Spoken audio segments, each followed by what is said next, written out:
नमस्कार, मैं उत्तराखंड की जिया साहित्य कुटुंब से जिया हिंदवाल गीत आप सभी का स्वागत करती हूँ। आज के कार्यक्रम में जो हम आयोजित करने जा रहे हैं, लेखक फणीश्वर नाथ रेणु जी के जन्म दिवस पर सभी हमारे उत्तराखंड की जिया साहित्य कुटुंब के रचनाकार, वरिष्ठ रचनाकार आपके समक्ष अपनी लघु कथा का वाचन करेंगे।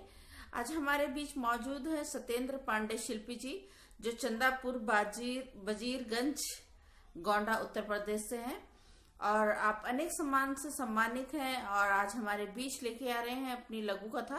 तो कृपया 1 मिनट तक आप अवश्य सुनेगा कि सत्येंद्र जी ने आखिर लिखा क्या है अपनी लघु कथा में, वो कौन सा संदेश या कौन सी बात आप तक पहुंचाना चाहते हैं। तो प्लीज आप लाइक कीजिएगा, कमेंट कीजिएगा और ऐसे ही खूबसूरत वीडियो देखने के लिए सब्सक्राइब जरूर कीजिएगा और हमारे रचनाकारों को प्रोत्साहन के तौर पर अपनी एक छोटी सी टिप्पणी अवश्य दीजिएगा। तो जोरदार ताली से स्वागत किया जाए सत्येंद्र पांडे शिल्प जी का। उत्तर प्रदेश से उत्तराखंड की जिया साहित्य कुटुंब के तत्वाधान में साहित्यकार श्री फणीश्वर नाथ रेणु जी के जन्मोत्सव पर अपने स्वरों से सुसज्जित लघु कथा पटल पर प्रेषित कर रहा हूं। आप लोग ध्यान से सुनिएगा और अपना आशीर्वाद प्रदान कीजिएगा। लघु कथा का शीर्षक है किन्नर। कहानी में वर्णित सभी पात्र और जगह काल्पनिक है। यह कहानी सन 1998 की है। उत्तर प्रदेश के रामपुर नामक एक स्थान पे जोसेफ और सूजी करके एक दंपति रहते थे, जिन दोनों बहुत गरीब परिवार से थे। कुछ दिन पहले ही दोनों की शादी गांव के ही एक चर्च में बहुत सामान्य तरीके से हुई थी। दोनों अनाथ थे।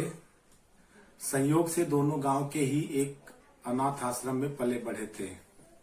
ज्यादा गरीबी होने के कारण किसी तरह उन दोनों की सिर्फ प्रारंभिक शिक्षा ही हो पाई थी। जैसे तैसे दोनों ने हंसी खुशी अपने पारिवारिक जीवन का प्रारंभ किया। जोसेफ ने गांव में ही एक किराने का दुकान खोला।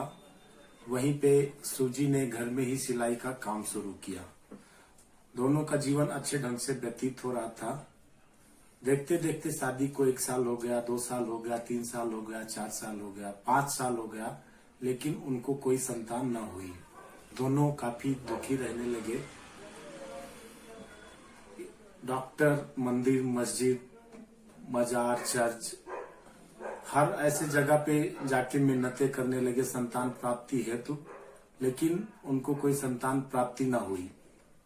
एक दिन भगवान ने उनका सुना और भगवान ने उनको एक पुत्र दिया। इन दोनों के खुशी का ठिकाना न था, लेकिन यह खुशियां क्षणिक थी क्योंकि उनका बेटा किन्नर था। आज किन्नरों को अपने समाज में लोग बहुत ही हेय दृष्टि से देखते हैं।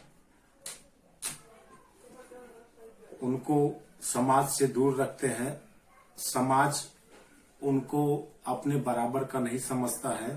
वो अपने ही समाज के होके भी इस समाज में गुमनामी की जिंदगी बिताते हैं। उनको बहुत सारी तकलीफों का सामना करना पड़ता है क्योंकि वो किन्नर हैं। जोसेफ और सूजी ने उस बच्चे का नाम जॉर्ज रखा। दोनों बहुत दुखी रहने लगे। समय बहुत तेजी से आगे बढ़ रहा था। जॉर्ज पढ़ने में बहुत होशियार था।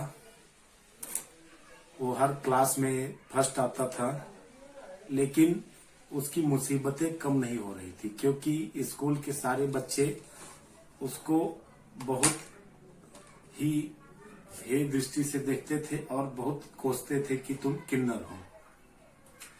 जॉर्ज को ये बात अच्छी न लगी।